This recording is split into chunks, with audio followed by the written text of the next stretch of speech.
Welcome to the Leader Mentality Show with Rob Clemens. We are at Coastal Carolina University today, the place where I graduated, so this is always special to me to be here. And today I want to talk a little bit about business, how to grow yourself through the power of networking and branding. And we do have a special guest, but before I get into that, I want to talk a little bit about why that is such an important deal in 2023. We all know we need to have a website and we need to have a social media page, Facebook and all this, but so many business owners and entertainers and whatever else you're trying to do that needs promotion sometimes misses the little details, and that can be something that really hurts you in the long run to get your maximum growth through exposure. So we're going to talk a little bit about networking today, breaking the ice the first time you go to a networking event. And I actually have a guest that I think may be the best guest I could have possibly brought on to talk about this. Michelle Griffin, she's with Fully Promoted and Winslow Law. Yes, sir. So welcome to the show. Thank you, Rob. It's so good to be here. Well, thank you for the compliment. Oh, well, you know, it's easy when you do all the social media you do, you get this great following. I've seen you around the Myrtle Beach scene for years doing your thing. And so I want to get a little bit about how you got there. But before we get into that, what's been new in your life? Well, anyone not named Tom is a great thing in my life, as I have Tom Winslow and Tom Narducci. I love them both. Yes. But right now, it was fall break. It's absolutely beautiful. My college son came home for the fall break, so we've just really been enjoying some family time this weekend. Nice. But right back to the grind. Here I am. It's Tuesday. We're ready to get right back in it. Well, that's awesome stuff. Is your son a chip off the old block? Is he also a future marketing person? We just discussed that this weekend, actually. Yeah. He's a charmer, and people just love him. He's this gentle giant that's 6'4" and just loves people. Wow. Yeah, just has a great characteristic about him that he just really loves people. That's really cool. Is he also, since we're outside of the HTC Center at Coastal and the basketball team is going to be practicing right behind us, was he a former basketball player at that height? He's actually a current basketball player, just not here at CCU like Mom wishes that he could be here at CCU. But yeah. He actually plays up in Lebanon Valley, up in Pennsylvania. Okay. So he's headed back.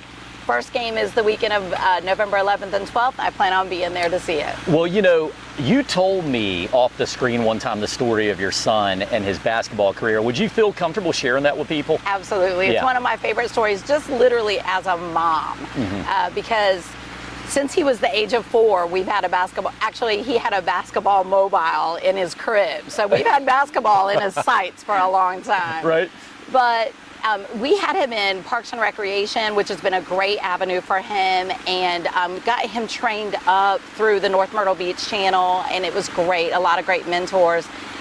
7th grade, of course, you go and you try out for that middle school team, and he didn't make it. And it was okay in 7th grade because literally only 3 7th graders made it. Yeah. So 8th grade he tries out. Of course, he's a shoo-in. He's been playing basketball his whole life. He's a shoo-in. Doesn't make the middle school team. Oh. It absolutely crushed him, like literally crushed him. And as a mom, I wanted to be really mad and sad and all of those emotions at once. Yeah. However, it was really important because that night he said, you know what, Mom, I really think I just need to quit. I just need to give it up altogether. And it hurt me to the core because I knew his passion. Yeah. So I said, son, listen to me. You know, I bucked up real quick and said, God, please give me the right words to say to him. And I said, Javon, you cannot allow one person's decision completely kill your passion. Do you love basketball? He said, I do, Mom. And I said, and you're good at it. I'll tell you what I'm going to do. I'm going to contact the coach. He was like, no, Ma, don't do that. Oh, boy, here we go. And then I said, no. I really want to know his reasoning. Not, you should have put my kid on the team, but his reasoning. Like, why? Tell me what he can work on.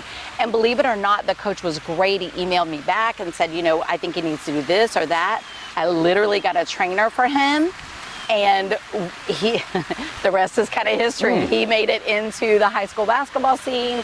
He got the most improved player his freshman year, and now he plays college basketball. So it was a big thing at that moment as a parent just really being able to feed into him and say, don't give up, son.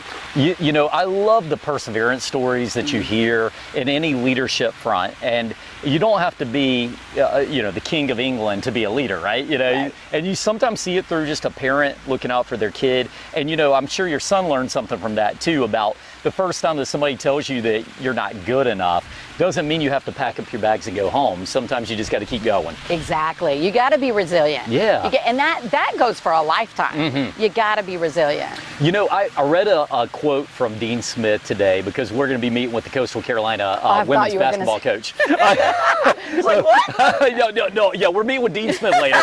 Dean, call me if you'd like to do that, but unfortunately not right yet. But he had a quote, and I'm going to butcher it a little, so I'm paraphrasing it. It was something to the effect of, if you have a failure, you've got to acknowledge it, you have to get better from it, and then you have to forget it. And the point is, don't let yourself dwell on it so hard, but you have to learn from it, but don't let it take you down, right? Exactly. Wow. Exactly. Very So cool. thank you for letting me share that story. I mean, hey, you told me that. I just thought it was such a good story and such a good lesson for everybody. So you are currently with Fully Promoted and Winslow Law Firm. What are you doing for those two companies? So with Fully Promoted, I'm a salesperson under the ownership of Tom Narducci. And, you know, I literally am here for any person, company, any event to be able to bring swag or flair or promotional products or whatever title you want to use. Right. That's what I'm here for. I love to meet with people. We'll talk about networking here in just a minute, but that's what I do. I'll meet someone and say, hey, this is what I do. And specifically with Tom Winslow, it becomes a much bigger picture because not only do I do his swag, but I also do like his team building events. I do, Nice. We just had a ribbon cutting last Wednesday for the real estate department. So, you know, I'm kind of in charge and working with the team to make sure that goes off well. Also with, we have a Friendsgiving coming up in November the 17th where we're partnering with a wellness center to give them the bird, which is a whole nother fun story. But that's, so I do a complete branding as the director of branding, the social media, the television, the commercials, the radio, the whole gamut. But with Fully Promoted, I just use the hat to help other companies promote themselves. Very cool, very cool. And we are going to circle back around to some tips that if you're looking to promote yourself or you're looking to become a better networker, tips with Michelle, we'll call it. Yes. Well, so one thing I will say about Winslow is I've known Tom for a while. I think anybody that lives in Myrtle Beach has known Tom in some form or fashion. Yes. He's great at getting out and getting into the public.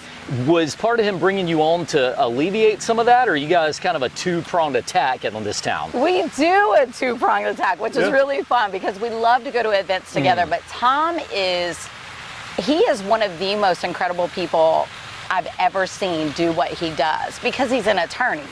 And everybody's aspect of an attorney is, oh, you know, they go to court or they're in the office or they sit behind the, you know, and that is not, Tom Winslow is not like that at all. Right. He loves to serve. He loves to be in the community, around the community.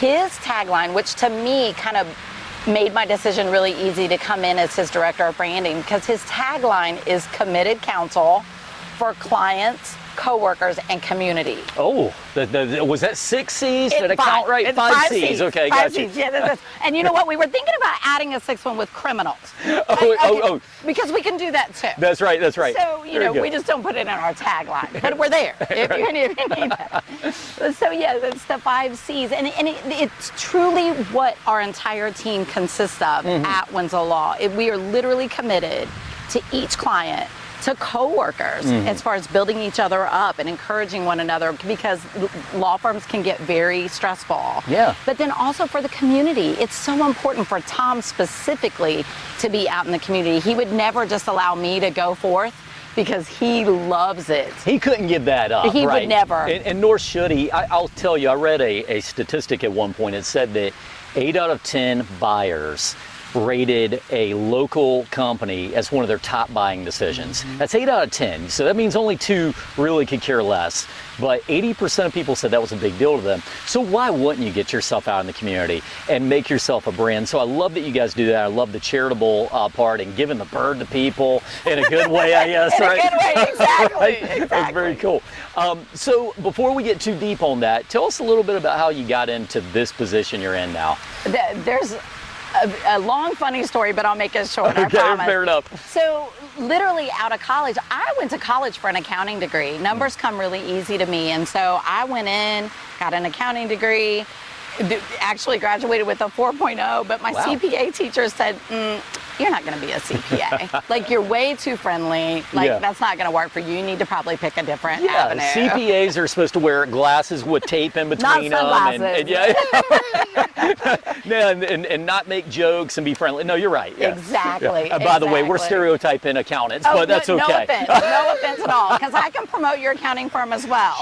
She loves her people, but fair enough. Yes. So your teacher sees a gift in you, though. Right. Okay. And she said, you probably want to go into more of a service type of position. Yeah. So believe it or not, I went back home, Bloomington, Indiana. I'm a Hoosier, tried and true, but actually started working for a promotional products company right out of college, and I loved it. I fell in love with it. That's how I learned the whole branding and how you put your logo on something, and the whole aspect of what fits well or what colors work well and all of that information. So I took all of that in. However, they were only paying me $5.50 an hour, and I was making them hundreds of thousands of dollars. It's like, it's kind of hurts you a little bit. Work, oh, right? the good old days when $5.50 was all they had to pay you, right? Yeah.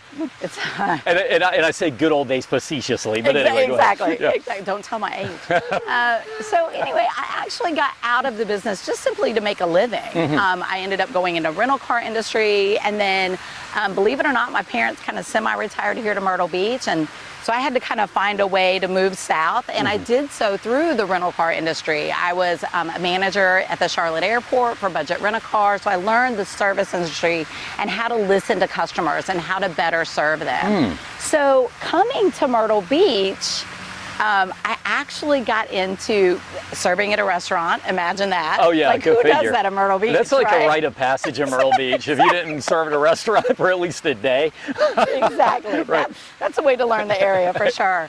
But had a baby, and so my husband at the time said, you know what, I don't want you in the service industry. Will you just get a job using your degree? And believe it or not, I learned the back end of a hotel.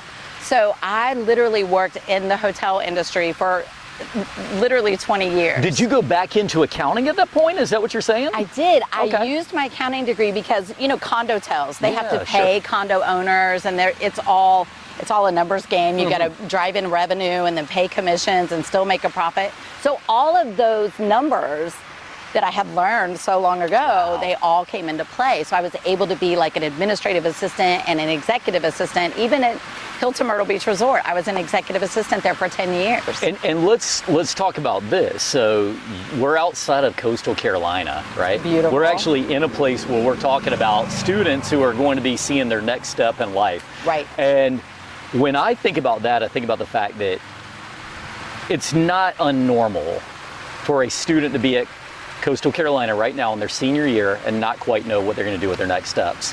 And all you hope is that you get somebody that can mentor you and say, hey, you know what? It's okay. You're doing accounting if it is, and maybe marketing would be better or vice versa. That's lesson number one. You sometimes don't have to feel forced to do something that maybe isn't right to you. You can do what you're passionate about, and sometimes you need somebody to point that out to you. You do. But the second thing that comes to my mind is this. So we learn skills at college that you can apply to different things. I went into the construction industry, and believe me, I'm using math, I'm using marketing, I'm using some accounting. Which is that horrible. Geometry, that's right. And for some reason, it's way more interesting when you're doing it in a work environment, because you're kind of applying it in a way that you need to. Well, and the fact you're getting paid, that helps too. That always helps, instead of paying, right?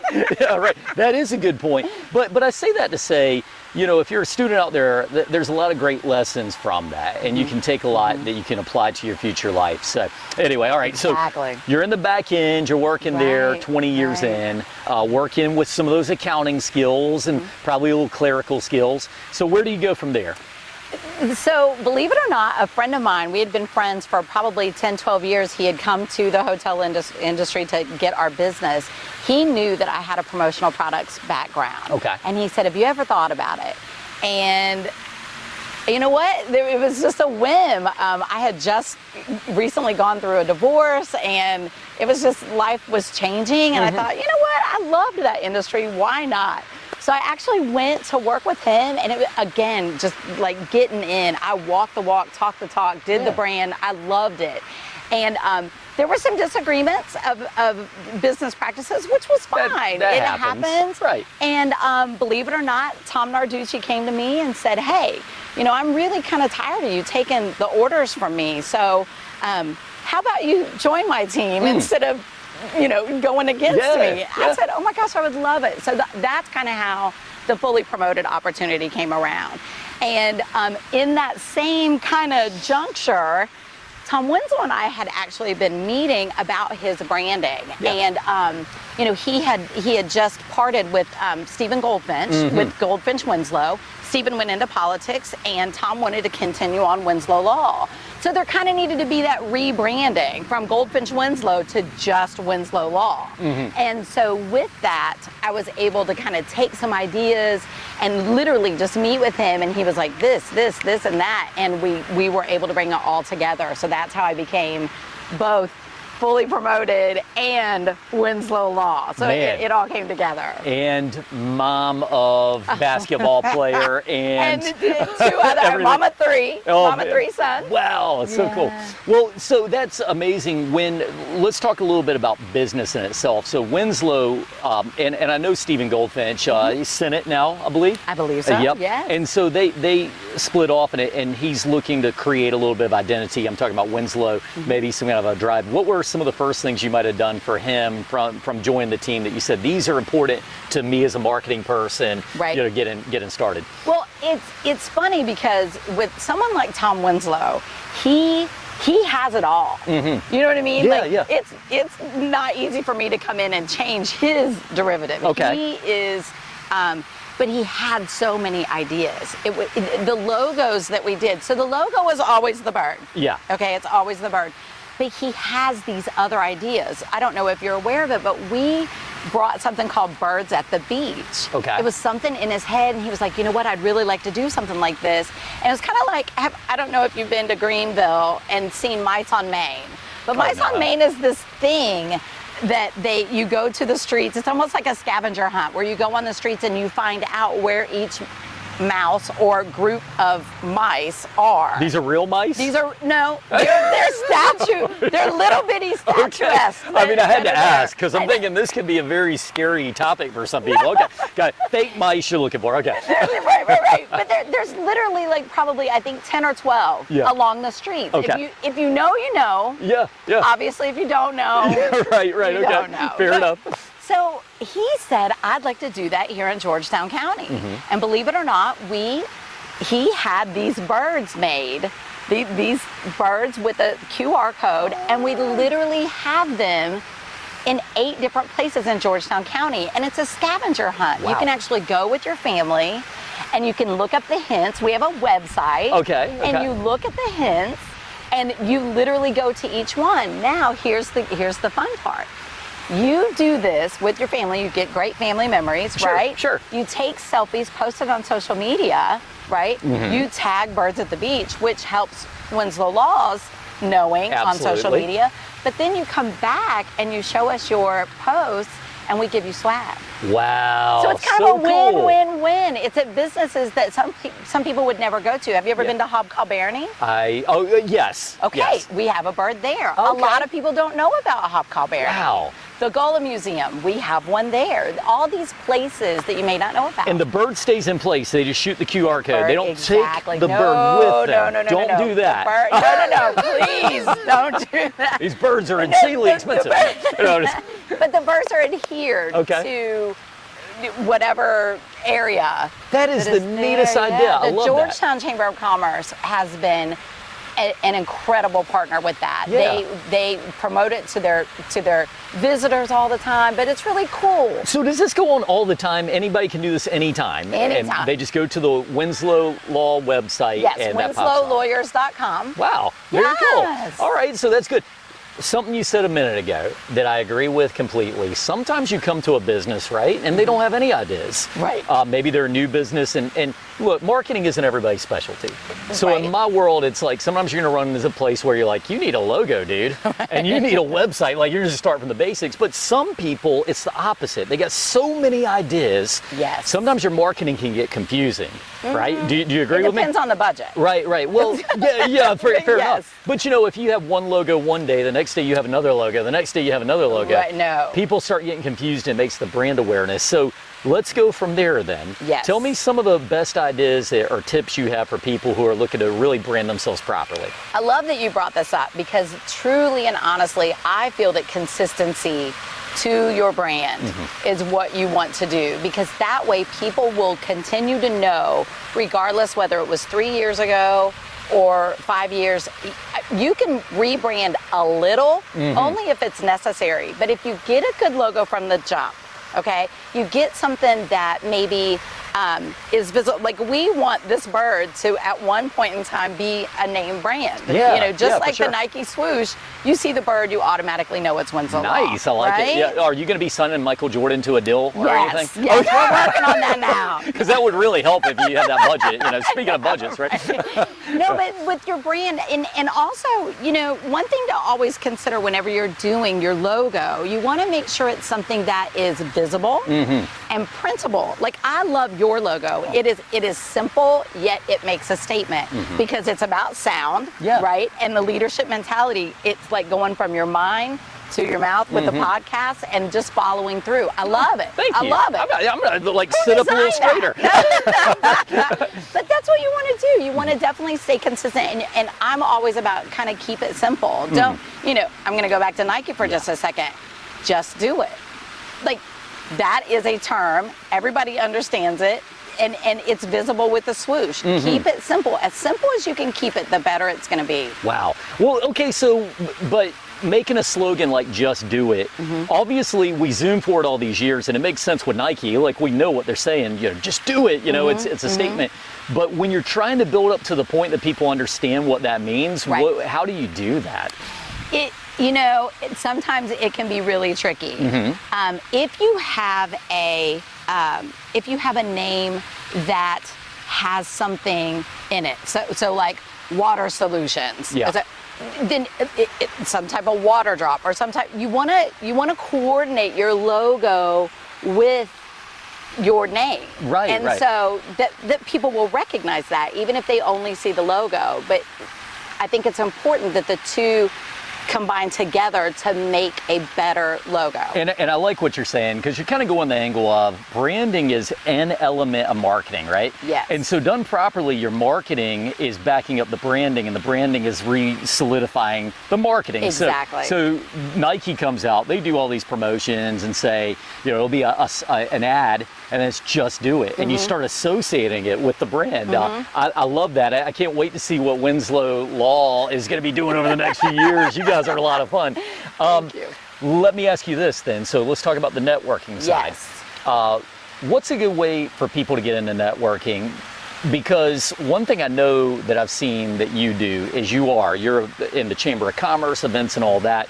Is there any one thing that's helped you to just be a great networker over the years?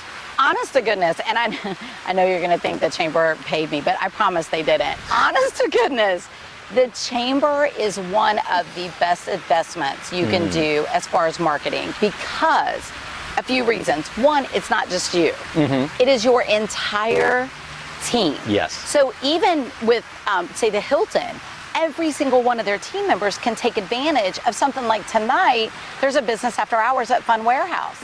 Like, when do you get to go for free and take your kids to Fun Warehouse? Are you going to be going to the Fun Warehouse and jumping around and all that stuff You tonight? know, If I wasn't taking my son home to Charleston or to the airport in Charleston, yes. Fair enough.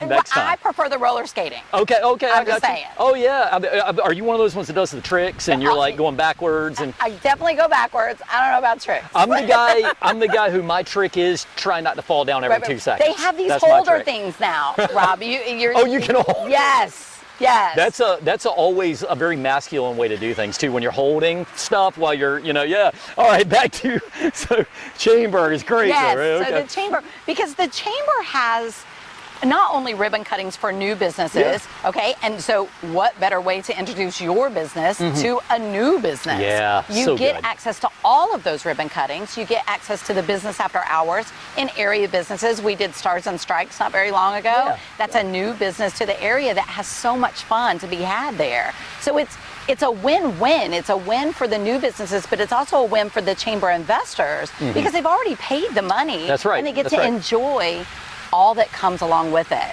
I love that you're saying this, and networking to me is exactly what you said. You got to get involved with things. Sometimes you got to spend the money and get in the chamber, get in your local association for whatever your business is, but then you got to maximize it. You got to go to these things. Exactly. If you get out of it what you put into it. Yeah, you don't join the chamber and all of a sudden leads start funneling in. That's not how it works or anything else. You have to get out and get to know people. Join a committee is always a good thing. Did you ever do any of the ambassador work with the chamber? So I am a Myrtle Beach Chamber ambassador. Very nice. Yes, and I love it. Myrtle Beach Chamber of Commerce. I I'm going to put that logo right across. No, we're not am a chamber advertising. ambassador. And then this year, actually, I was just blessed enough to be on the, I was selected for Leadership Grand Strand this year, class of 44, all that and more. Man, all that and more, that's your slogan? That is so good. That's my slogan for wow, the class, I love it. Well, congratulations on that. That is a big step for people that have been in this area and done great things. So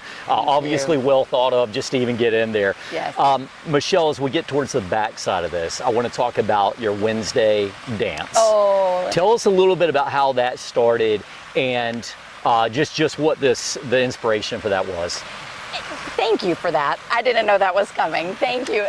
The wonderful Wednesday. So after my divorce, it was very important for me to be able to share with people my strength. And when you're faced with being a single parent and trying to make it alone and what am I going to do, it was really important to me to be an inspiration for other people, regardless of age, regardless of sex, regardless of race, regardless of anything, but just to actually be an inspiration. And literally, as simple as I'm talking to you, I said in December of 2020, after COVID, I said, God, what is it that you want me to do? And just as clear as a bell, the Holy Spirit said, I want you to do what you love. Well, I knew what that was.